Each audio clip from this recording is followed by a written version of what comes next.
আৰু অৱশেষত ঘোষণা হ'ল বহু প্ৰত্যাশিত নিৰ্বাচনৰ ফলাফল। বহু জল্পনা কল্পনাৰ আচলতে আজি অন্ত পৰিল। জনতা পাৰ্টীৰ প্ৰাৰ্থী ৰামেশ্বৰ তেলীয়ে জয়লাভ কৰি সমষ্টিবাসীৰ আস্থা পুনৰ নিশ্চিত কৰিছে।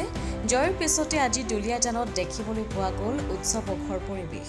শতাধিক সমৰ্থকে নৱনিৰ্বাচিত বিধায়কক পুষ্প আদৰণি জনোৱাও দেখিবলৈ পোৱা যায়।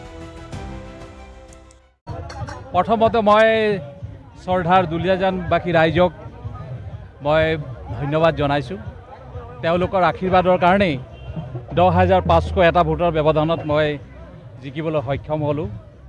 আৰু নিশ্চয় আৰু আমাৰ পাৰ্টীৰ যিসকল কাৰ্যকৰ্তা আছে ৰাতি দিনে কষ্ট কৰিলে তেওঁলোক ধন্যবাদ জনাইছোঁ। অসমৰ মুখ্যমন্ত্ৰী ডক্টৰ হিমন্ত বিশ্ব শৰ্মা ডাঙৰীয়াক ধন্যবাদ জনাইছোঁ। ভাৰতৰ প্ৰধানমন্ত্ৰী নৰেন্দ্ৰ মোদী ডাঙৰীয়াক ধন্যবাদ জনাইছোঁ। আমাৰ ৰাজ্যিক সভাপতি দিলীপ শইকীয়া ডাঙৰীয়া, অমিত শ্বাহ ডাঙৰীয়া, সকলোকে মোৰ ফালৰ পৰা বহুত বহুত ধন্যবাদ জনাইছোঁ। আমি নিশ্চয় NDAৰ প্ৰাৰ্থী আছিলোঁ আৰু মই যেতিয়া নিৰ্বাচন খেলিছিলোঁ তেতিয়াই কৈছিলোঁ যে দুলীয়াজান সমষ্টিটো আমি 100% জিকিম। কাৰণ ইয়াত ভাৰতীয় জনতা পাৰ্টীৰ যিসকল কাৰ্যকৰ্তা তেওঁলোকে সাংগঠনিক ভেটিটো যথেষ্ট শক্তিশালী কৰি থৈছিল। কাৰণ মই ডিব্ৰুগড় লোকসভা সমষ্টি 10 বছৰ সাংসদ আছিলোঁ আৰু এই হিচাপে গোটেই লোকসভাত ঘূৰিছিলোঁ। আৰু তেতিয়া মই গম পাইছিলোঁ ডিব্ৰুগড় জিলা আৰু তিনিচুকীয়া জিলাত সংগঠনটো যথেষ্ট শক্তিশালী ভাৰতীয় জনতা পাৰ্টীৰ। আৰু সেইকাৰণে ৰাতিপুৱা ভাগত মই কেইবাটাও চেনেলত কিবা ইণ্টাৰভিউত কৈছিলোঁ যে ডিব্ৰুগড়ত 6টা আৰু তিনিচুকীয়া 6টা সমষ্টি 100% আমি জিকিম। আমি কৈছিলোঁ যে মোক বহুতে কৈছিল যে হয়তো আপোনালোক হয়তো খোৱাং আৰু দুলীয়াজানটো প্ৰত্যাহ্বানৰ সন্মুখীন হ'ব, এনেধৰণৰ কথাও আহিছিল। কিন্তু মই তেতিয়াই কৈছিলোঁ যে তেওঁলোক দুইটাই আমি জিকিম আৰু ইতিমধ্যে জিকিছোঁ। আৰু সেইকাৰণে কৈছোঁ চৰ্দাৰ দুলীয়াজানবাসী ৰাইজক বহুত বহুত ধন্যবাদ জনাইছোঁ। আৰু নিশ্চয় দুলীয়াজান নিচিনা এটা ঠাইত য'ত নেকি অল ইণ্ডিয়া নিচিনা এটা প্ৰতিষ্ঠান আছে, গেছ কোম্পানী আছে, নেপকো আছে, চাহ বাগিচা আছে, তেনেকৈ এটা সমষ্টিত ময়ো আজিৰ পৰা 25-26 বছৰ আগতো বিধায়ক হৈছোঁ ইয়াত।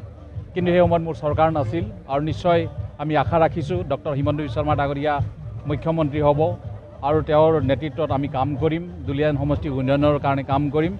আৰু আপোনালোকৰো সহায় সহযোগ লাগিব, আপোনালোকৰ আশীৰ্বাদ লাগিব। আৰু অসমৰ মুখ্যমন্ত্ৰী ডাঙৰীয়াই ইতিমধ্যে কৈছে ভাৰতবৰ্ষৰ 5খন উন্নত ৰাজ্যৰ ভিতৰত এখন ৰাজ্য আমি কৰিব লাগিব অসমখনক। আৰু তাৰ ক্ষেত্ৰত নিশ্চয় আপোনালোকৰ অৱদান থাকিব, আপোনালোকৰ দিহা পৰামৰ্শ থাকিব আৰু মোৰ যিখিনি কৰণীয় থাকিব মই নিশ্চয় কৰিম। তেজগোৱালা ডাঙৰীয়া 10 বছৰ বিধায়ক আছিল, বহুত কাম কৰিলে, বহুত কাম থাকি গৈছে। নিশ্চয় সেইখিনি কৰাৰ কাৰণে আমি চেষ্টা কৰিম।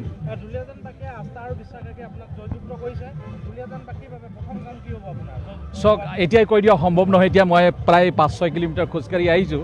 নিশ্চয় আপোনালোকৰ লগত বহিম আৰু এটা বিষয়ে আলোচনা কৰিম। মই দুলীয়াজানবাসী ৰাইজক মোৰ ফালৰ পৰা বহুত বহুত ধন্যবাদ জনাইছোঁ। দুলীয়াজানত মই তৃতীয়বাৰৰ কাৰণে বিধায়ক হৈছোঁ।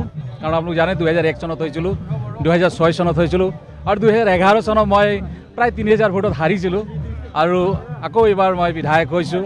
আৰু সেইকাৰণে মই চৰ্দাৰ দুলীয়াজানবাসী ৰাইজক মোৰ দুৱাই মই সেৱা জনাইছোঁ আৰু তেওঁলোকক বহুত বহুত ধন্যবাদ জনাইছোঁ।